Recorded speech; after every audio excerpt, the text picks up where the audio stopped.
выпусти меня погулять. Нет.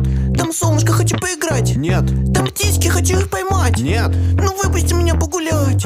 Хозяин не пускает меня гулять. Все не хочу лежать, все не хочу играть. Я буду умолять, вокруг хотеть орать. Да я хочу гулять, пусти меня гулять. Но он не понимает кошачьих слов, и он совсем не знает, на что я готов. А если это плохо, закроет дверь, открою я ее, сбегу отсюда скорей.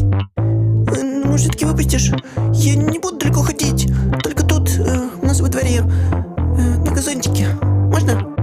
Я хочу ловить бабочек. Там птички, они прям рядом, на дереве. И... Нет, Симба, я же тебе сказал. Нет. Это нечестно, нечестно. Я хочу гулять, это нечестно, нечестно. Все можно,